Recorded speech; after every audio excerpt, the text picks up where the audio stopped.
and this series I'm going to allow myself to let my imagination run wild. These are the sarsen stones of the stone circle in Avebury in England.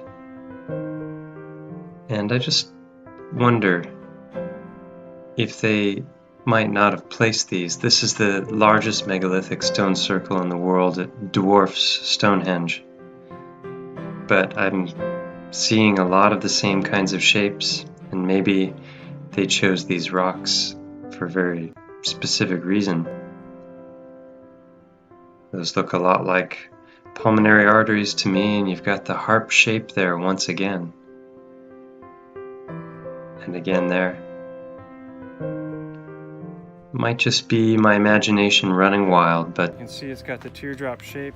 If we look at it from the side, it dips in a little bit on the underside, and it comes up on the front side, and there's the what looks like the remains of an opening. It's an indentation, both at the top and at the side. And so this is very likely a petrified heart.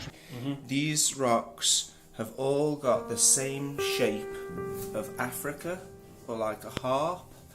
They're nearly all whole pieces that haven't been broken.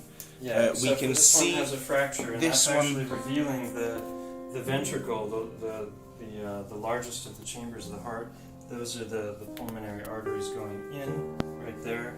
On the back side is the entry for the aorta, right here, and then you've got the exact same configuration here. Look at that. This one's way more detailed with the papillary muscles, which are the muscles that open the valves of the heart. You can see through. And then you've got the aorta back there, and you've got the opening for the coronary artery. This is known as the coronary sulcus, where the coronary artery sits, and it sits above this fatty portion of the heart. So that sulcus is there, and then it goes around, and there's the other entrance. So it's amazing this that one you've wet rock it has as well. 20 different anatomical correlations.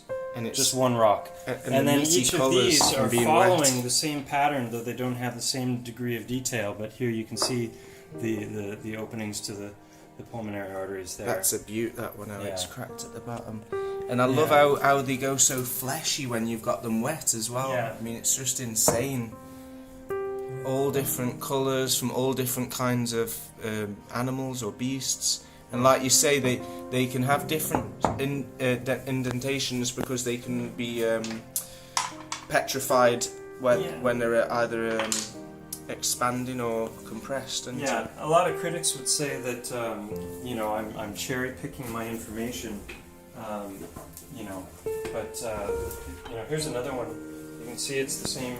This one broke, but you can see the same openings and indentations. It's not always an opening. Sometimes it's just the remains of an opening. But this one, it has that shape, just like the others that we're talking about. A lot of times, the bottom will be either curved inward or flat, and then the top will have this shape, but it'll also oftentimes have like a three-plane thing coming off, like going one direction, another direction, and another direction, and it'll be typically flat on top, like all of these are.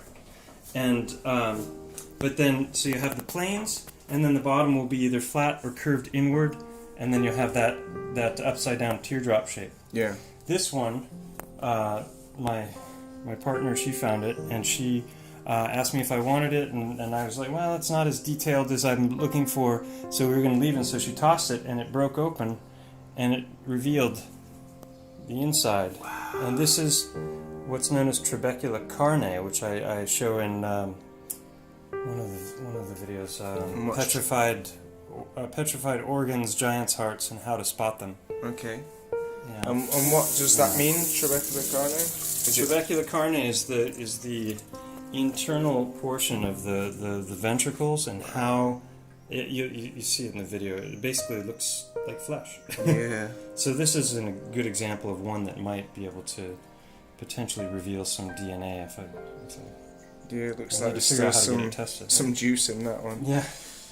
Yeah, and then well done, Mike. You can see up here. There's a bunch of little ones here. And they come.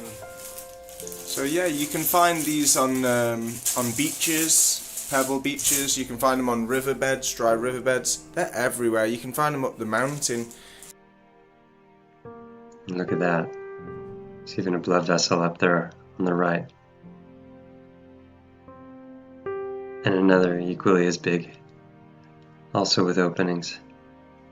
And hopefully you haven't jumped ahead without actually knowing the anatomy, because otherwise you might just think I'm crazy thinking that these were once the hearts of gigantic beings.